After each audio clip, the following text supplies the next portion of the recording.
buenas tardes.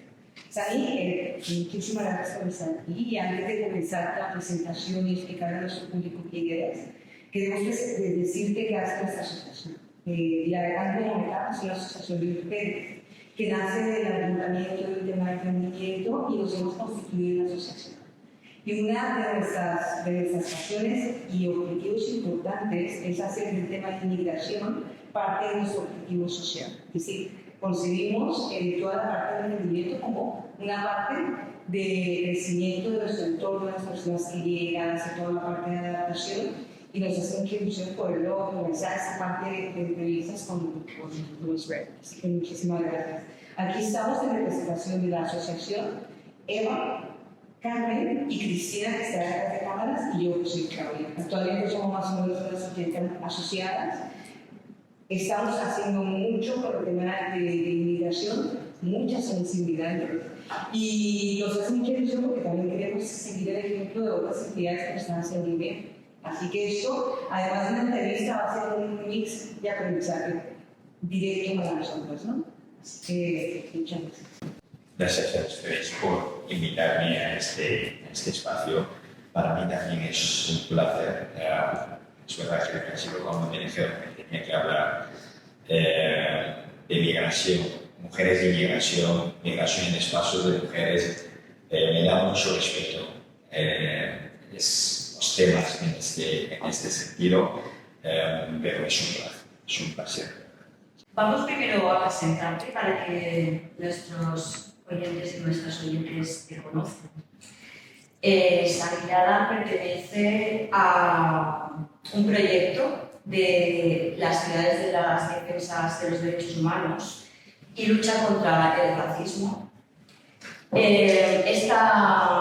Esta iniciativa de las ciudades defensoras de los derechos humanos nació en el 2013, coordinada por el Fondo Catalán de Cooperación con el Desarrollo y está gestionada por la Comisión Catalana de Acción por el Refugio con la participación de 30 ayuntamientos y 8 entidades e instituciones catalanas. Se trabaja para visibilizar y acompañar a las personas defensoras de los derechos humanos y denunciar la persecución que sufren, fortaleciendo las leyes de apoyo y protección, mejorando el conocimiento y la promoción y la defensa de los derechos humanos entre la ciudadanía catalana. Por esto, tu presencia aquí, Sani, es muy importante porque eres una activista y estás especializada en migración y eres defensor de los derechos humanos. Eres originario de Camerún y eres un ejemplo de superación y perseverancia. Llegaste a España hace más de una década, impulsado por el deseo de estudiar y formarse. Y has logrado resolver relaciones internacionales, educación social y te has convertido en un especialista en política exterior, seguridad y migraciones. Trabajas como analista internacional y eres investigador especializado en temas relacionados con Oriente Medio, África Central y Occidental. Sani además panafricanista, antirracista y activista por la defensa de los derechos humanos. Y es miembro de la asociación EI en Ceuta y creador del podcast África en Moçambique. Yo creo que esta presentación es lo menos que podemos hacer por la actividad que haces para mejorar la vivencia y la experiencia de las personas migrantes aquí.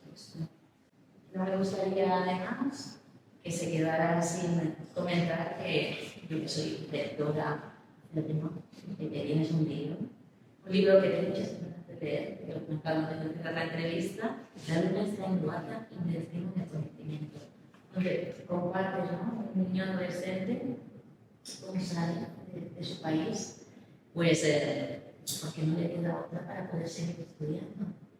Y compartes ese viaje personal, reflexionar sobre temas pues, un poco de los que hoy tocaremos y hoy hablaremos, como es pues, la identidad y las políticas.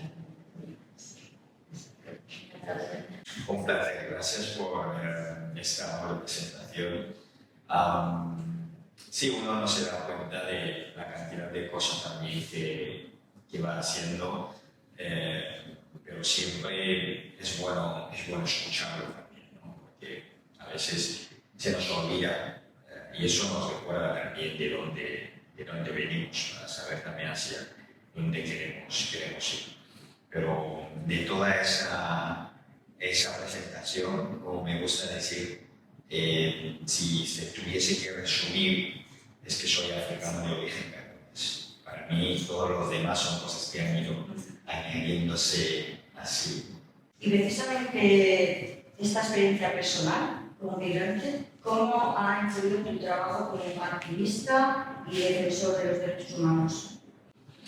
A ver, como digo siempre, cuando eres una persona migrante, cuando eres una persona racializada y habitas esos territorios, no te puedes permitir el lujo de no luchar.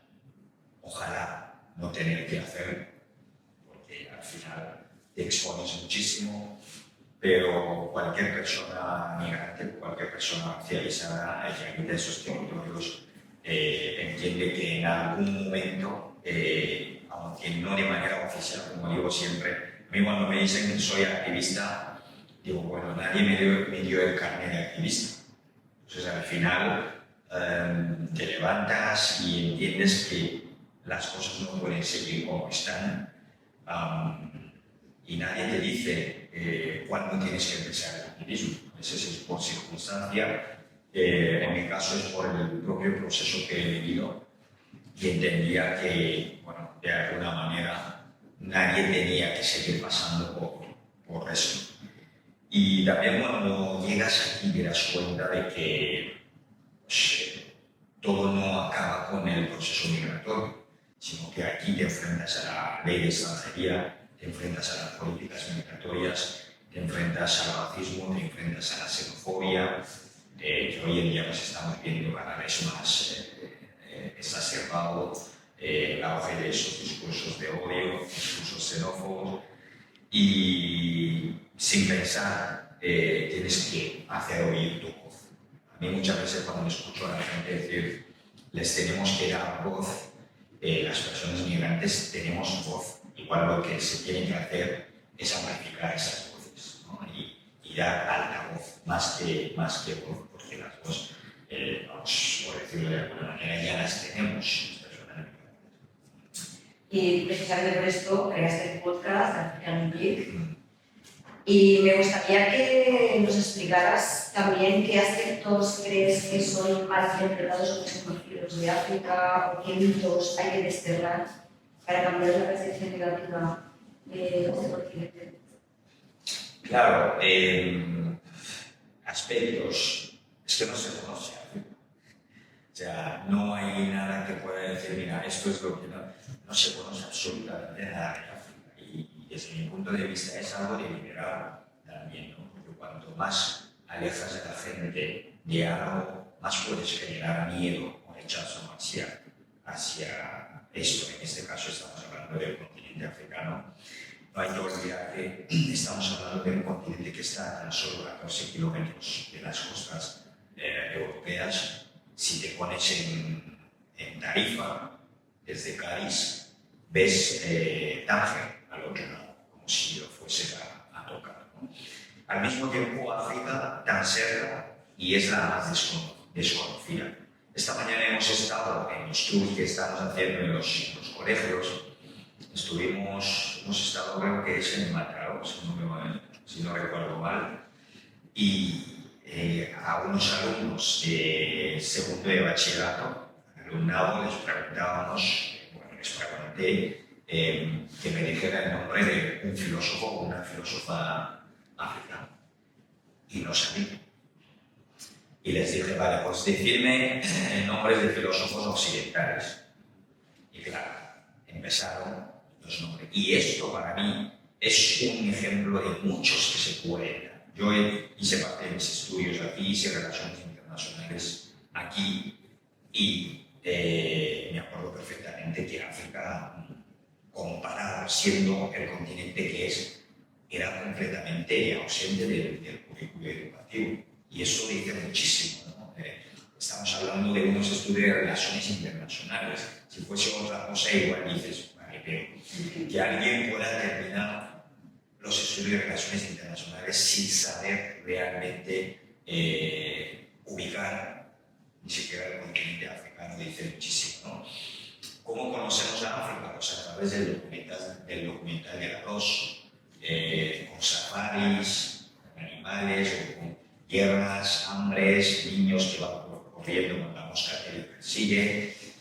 Esa es la realidad, o sea, esto es lo que conocemos de África. Y eso hace que, pues, al final, cuando ves a unos africanos, pues, los sesgos, los prejuicios que se tienen de todas esas imágenes. La imagen típica de África es la de la guerra de Biafra o la de la guerra de Etiopía en los años 90, y eso es lo que se ha quedado en el imaginario colectivo de la gente. ¿Qué estamos haciendo? A través del podcast, por ejemplo, y a través de muchas plataformas, es un cambio de narrativas. Es traer a la gente la verdadera África, la África auténtica, lejos de los clichés, de los estereotipos, de los sesgos que la gente puede tener, ¿no? Traer historias africanas en un cambio de narrativa donde los propios africanos y africanas se narran a ellos mismos.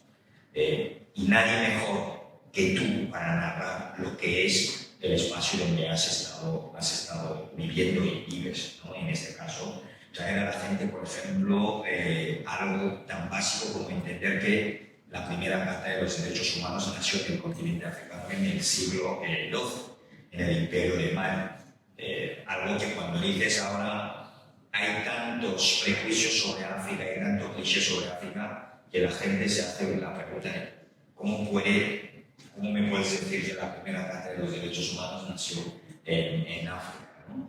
Y para que veamos incluso el racismo epistémico que hay detrás de esto, es que hasta la UNESCO no reconoció esta Carta de los Derechos Humanos hasta el año 2009. Fue cuando se reconoció como patrimonio inmaterial de la humanidad en el año 2009. Estamos hablando de una carta que es de la época, como digo, del siglo XII, ¿no? Y una carta que, lejos de lo que proponen las cartas actuales de derechos humanos, la del 48 que conocemos, que es la actual, o la que se promulgó durante la Revolución Francesa, la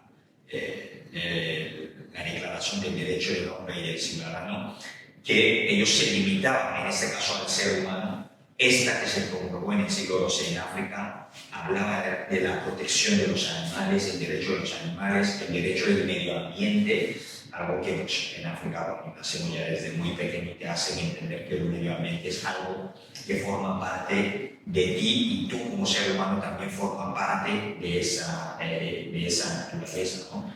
Y que la naturaleza no es algo que te pertenece, que tienes que explotarla hasta la saciedad, sino que es algo con lo que tienes que convivir en armonía. Esta es la África que nosotros exponemos a la gente para que entienda de dónde venimos. Enlazando un poco hablando de prejuicios, ¿cómo influyen los prejuicios raciales en el proceso de inclusión social? A ver, no podemos entender el proceso. Primero, las políticas migratorias, la ley de extranjería y todo lo que hay en torno a la cuestión de la migración sin ponerle una cuestión o una perspectiva racial en este caso, ¿no? Influye muchísimo porque las políticas migratorias se hacen en base a las categorías raciales. No podemos entenderlo sin echar la vista atrás y ver un poco en la acogida, por ejemplo, que se dio a los refugiados ucranianos que llegaron a Europa. Para mí, eso es la base de todo. Pero para entender la acogida digna que se dio a los refugiados ucranianos, no por otra cosa, sino porque, primero, son blancos, que también lo hemos escuchado en los medios de comunicación, pero tenemos que ir un poco más lejos para entender que los tratados internacionales, cuando se crean, no se crea pensando a la población mundial de manera general, sino se hace a medida de las personas blancas.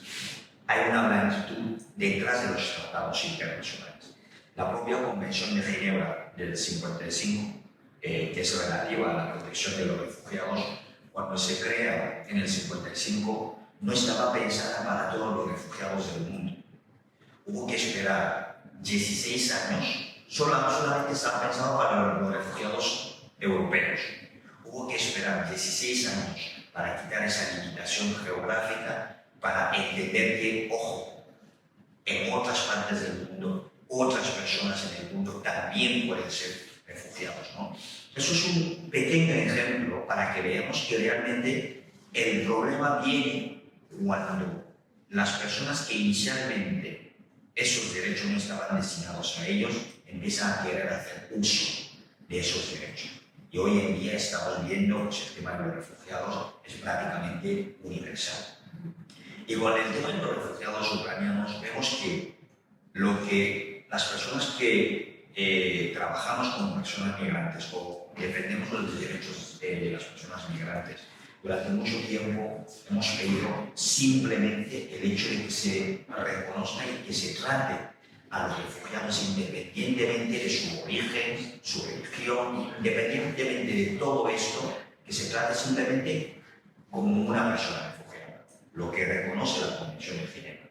La Convención de Ginebra reconoce los motivos por los cuales se te tienen que reconocer como refugiado. Y ahí no incluye algo que tiene que ver con que tienes que ser una persona blanca. Pues vimos como la Unión Europea tenía una directiva guardada desde el año 2008 y no lo sacó incluso cuando hubo la mal llamada crisis de los refugiados en el 2015, cuando apareció el cuerpo de aquel niño en la playa Ailán.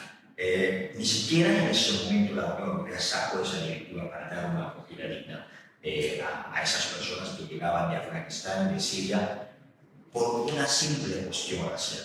Y en este caso vimos como en menos de 48 horas se puso todo en marcha, incluso, ojo, con la complicidad de organizaciones que trabajan con los migrantes, que en algunos casos desalojaron algunos pisos donde había refugiados de otras procedencias para meter a refugiados ucranianos. Es duro decirlo, pero es una realidad que hemos visto también todos, ¿no?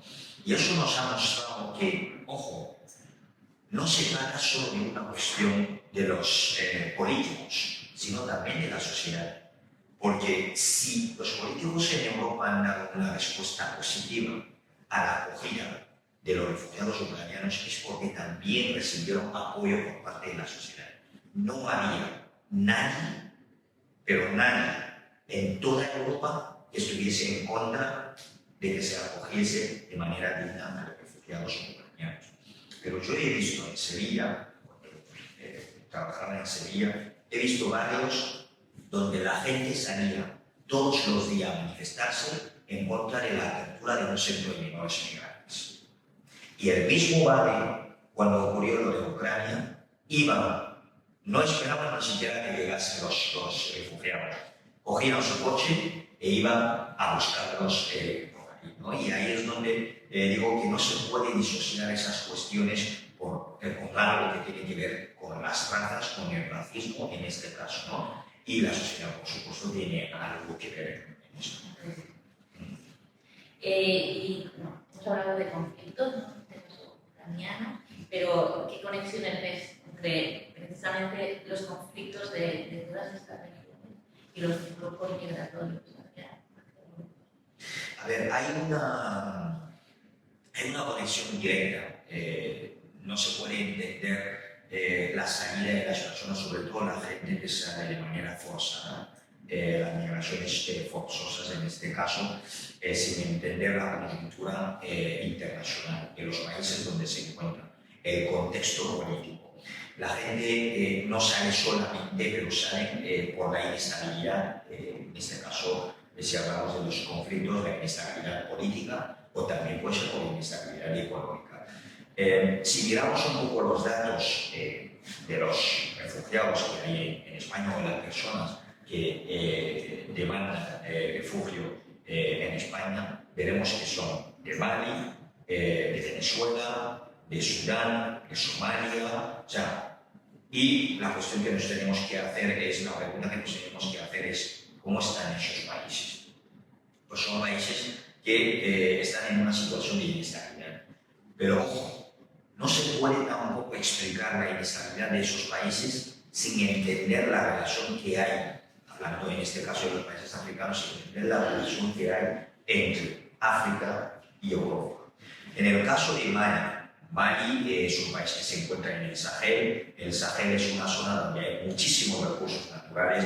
Ahí han estado pues las multinacionales europeas, españolas, francesas. Ahí han estado presentes los militares españoles, los militares franceses, también para proteger sus intereses en esos espacios, generando, por supuesto, inestabilidad en esos sitios. Y el Sahel es una zona que antes de la muerte de Gaddafi, que era un presidente libio, a Gaddafi le mataron en el 2011 a través de un bombardeo que llegó a la OTAN. La Unión Africana, recuerdo, en aquel momento dijo: ojo, no queremos que llevéis a cabo un bombardeo aquí, porque después las consecuencias las vamos a sufrir nosotros. Y Gaddafi, antes de morir, en un discurso en la Asamblea General de Naciones Unidas en el 2009, recuerdo perfectamente que él decía: si hay una estabilidad en el Sahel, en gran medida es gracias a mí, la contención que hago ahí en esa zona, en esa región del mundo. Y el día que acabéis conmigo, como es lo que estáis intentando desde hace muchos años, el Sahel se convertirá en uno de los lugares más inestables del mundo. Y a día de hoy es como una profecía: el Sahel se ha convertido en uno de los lugares más inestables del mundo. Todas las armas que guardaba Gaddafi, porque Libia era uno de los países más armados en este caso, todas las armas, después del bombardeo de Libia, los terroristas se hicieron con las armas y ahora son los que están llevando el terror en ese sitio. Y otra cuestión, los senegaleses que llegan aquí. No podemos entender la migración de los senegaleses que llegan aquí sin entender la cuestión económica del expolio. Como decía un amigo senegalés, la gran mayoría de la gente vive ahí de la pesca.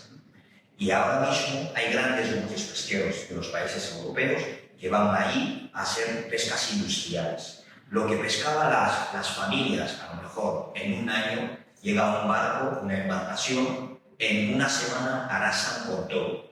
Entonces esa persona me decía, si no me dejan coger la embarcación para pescar en las aguas de mi país, cogeré esta misma embarcación y seguiré la pista hacia donde se han llevado los peces. ¿Y saben dónde les lleva la pista? A Canarias, a España.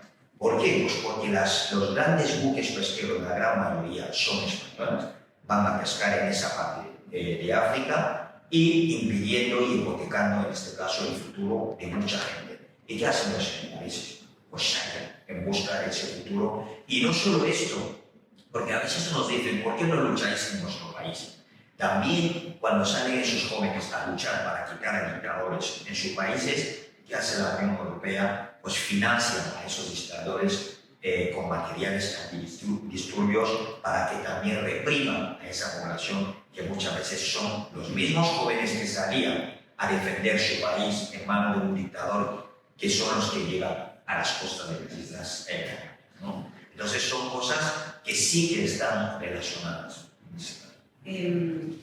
Escuchándote y un poco nuestro objetivo social también es porque tenemos varias personas de la asociación que trabajamos en entidades sociales y hemos vivido de manera directa el tema de Ucrania, el tema de Rusia, el tema de Senegal, toda la parte de inmigración. Y aunque ya lo has dicho de alguna manera, ¿cuáles son los primeros retos e inconvenientes que tienen las personas que migran? Te has dicho que es la diferencia de trato entre la migración. Las personas que hemos llegado a otros países también encontramos diferencias de trato de convenios de país a país. Entonces, a mí lo que me gustaría es, esa parte que tú estás haciendo ahora de activismo, ya es una parte de la solución, porque muchos de los problemas que hay es el desconocimiento de los gobiernos, de las entidades sociales y de los propios países, porque yo entiendo, y es un poco lo que comentábamos antes, que el activismo ustedes no lo hacen solamente fuera. afuera, también están ayudando en nuestro país aquí. Entonces ahora, si pudiésemos resumir en 3 puntos específicos y que hasta el día de hoy podemos trabajar en 3 retos, ¿cuáles serían los que pudiésemos trabajar ahora y que crees que tú tuvieras? Una varita mágica. 3 hoy. A ver, yo creo que primero hay que mirar el origen. Cuando digo el origen, es importante que sepamos qué es lo que está ocurriendo en esos países. Si sabemos lo que está ocurriendo, podemos pedir rendición de cuentas a los que están aquí. Porque en gran medida lo que está ocurriendo ahí es también la responsabilidad de lo que, digamos, de esa relación histórica. En el caso del continente africano, lo podemos extrapolar también a América Latina y a otras regiones del mundo, ¿no? Entonces, en este caso, primero, mirar en el origen. Es lo que nunca se ha hecho. Aquí, cuando se habla de migración, solamente miramos a la frontera sur las consecuencias. Y las consecuencias pues, pueden ser las muertes, la gente que llega aquí.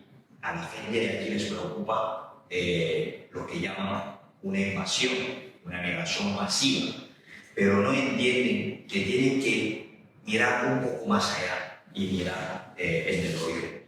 En primer lugar, promover una descolonización de estos países.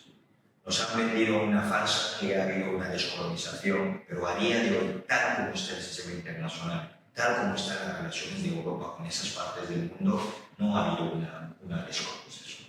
Hace falta una descolonización total de estos países sin intervencionismo. En segundo lugar, yo creo que de cara aquí, ahí en origen también debe haber vías legales y seguras para ello. Eso es una de las reivindicaciones también que se hacen muchas veces, porque si alguien coge una patera para meterlo en el océano, en primer lugar es porque ha buscado una vía segura para poder hacerlo y no ha habido manera. El tema de los visados. Los visados se han convertido en un negocio en los países africanos. Da igual la documentación que traigan cuando vas a solicitar visado. Si el consulado o la embajada de turno dice que aquí solamente van a dar 10 visados al año, da igual los documentos que puedas traer, no te van a dar el visado. Y muchas veces la gente se gasta muchísimo dinero. Las embajadas europeas, para que se hagan una idea, han convertido esto en una mafia, porque a veces hablan de la mafia de la migración, pero la mafia empieza en las embajadas, donde las personas, cuando primero no pueden ni siquiera acceder a las embajadas, han externalizado los servicios a empresas europeas que están en esos países africanos. El tema de los seguros, tienen que pagar en un seguro, en el caso de España, en un seguro de una empresa española. En el caso de las citas, también para ir a un consulado, también lo han externalizado. Es decir, el problema de la cita de extranjería no es solo aquí, que seguramente lo vemos aquí, ¿no? Incluso en los países de origen de esas personas. ¿Y qué pasa? Que el dinero que genera todo eso, ese tema del visado, las solicitudes, con ese dinero se mantienen a las embajadas, gran parte de ese dinero. Y no viene acompañado de una tasa de aceptación de visado. La mayor tasa de denegación de visados en el mundo se encuentra en el continente africano. Y el precio del visado no para de aumentar. Entonces tenemos primero una descolonización, vías seguras y legales, y en tercer lugar, pues entonces hablaría de una reforma de la ley de inmigración, de la ley de extranjería. No digo una reforma del reglamento, sino de la propia ley de extranjería. Es lo que no se ha hecho en este país. Cada vez que hay una reivindicación para adaptar la ley de extranjería al contexto político actual y al contexto de llegada de migrantes actualmente en este país, lo que han hecho ha sido solamente un tokenismo de eso. Yo te digo que hay que cambiar y tú lo que haces es hacer pequeñas modificaciones para no llegar a esos cambios. Creo que vamos a tener que entrevistarlos. Pero una pregunta relacionada con esto, que era un poco lo que a nivel social, ¿qué podemos hacer para combatir el racismo y entender ese tema, ¿no? Además de tener la opción de hacer actividades como estas, ¿qué podemos hacer a nivel sociedad para combatir este tipo de cosas. Y no sucede solamente aquí, sino en los países fuera, las personas, que mucho de lo que pasa es desconocimiento, ¿no? Es decir, ellos se hacen una visión de una realidad que no es, ¿no? Entonces, ¿qué podemos hacer aquí para que este tipo de racismo, de desconocimiento se pueda mejorar y, como mínimo, se pueda entender? Porque antes de lanzarnos a querer sensibilizar, dar mensajes, necesitamos educarnos, necesitamos formarnos. Muchas veces es lo que nos falta, ya sea en las organizaciones. Yo he visto barbaridades en las organizaciones, o sea, en las asociaciones que trabajan con migrantes. He visto auténticas barbaridades y hay asociaciones que incluso entienden la migración como un problema. Alguien me ha llegado a decir, es que no buscamos pisos a los migrantes en el centro de la ciudad porque esto puede generar problemas con la sociedad. Claro, si tú de entrada que trabajas con las personas migrantes y entiendes de entrada que su presencia en el centro de la ciudad puede generar un problema, entonces conviertes eso en un problema, ¿no? Debemos educarnos, debemos formarnos para entender primero qué hay en torno a todo esto. Y el tema del racismo yo creo que tiene que ver más con algo de empatía, porque si realmente no logro ver a estas personas como seres humanos, difícilmente voy a sentir empatía con ellos. Yo recuerdo cuando ocurrieron los atentados de Charlie Hebdo en Francia, no sé si se acuerdan, todos salimos y nos incluso obligaron, era moralmente obligado salir con una pancarta diciendo "Je suis Charlie", y todos lo hicimos a nivel internacional, fue un trending. El mismo día, en la frontera sur, había una embarcación con 70 personas ahogadas en el mar. Las 24 horas de las televisiones estaban en París. ¿Cuántas personas habían muerto ahí? Creo que eran 7 personas, si no me equivoco. Pero de alguna manera se dirigió nuestra empatía hacia esas personas. Como nuestra encantadora Michelle Chekuni, no la ve, pero nosotros sabemos. Y Carmen tiene que terminar la entrevista, solamente decir que yo creo que esta es el mejor sistema de equilibrio.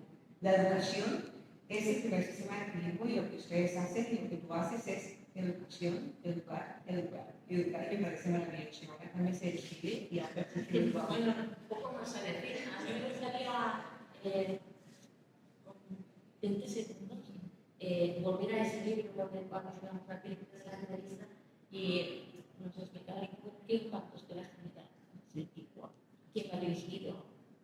El libro salió hace ya 2 años, cumplió 2 años en marzo, el mes pasado, cumplió 2 años, y la verdad que se está moviendo bastante bien. Es un libro que para mí era una forma de hacer memoria en parte y segundo era una forma de acercar una realidad que es la realidad de la migración, pero a través de un análisis geopolítico, para dar a conocer también el continente africano a través de ese libro, ¿no? En este caso. Y está teniendo un impacto bastante positivo, ya sea aquí en España y fuera de España, en América Latina también. Se está utilizando muchísimo en centros educativos, que para mí esto ya es un logro. Eso es. Y entonces está dirigido a todo tipo de público, como digo, porque al final no deja de ser un libro divulgativo en este caso. No tenemos más tiempo. Muchísimas gracias. De verdad que nos hace muchísima ilusión. Muchísimas gracias. Voces que con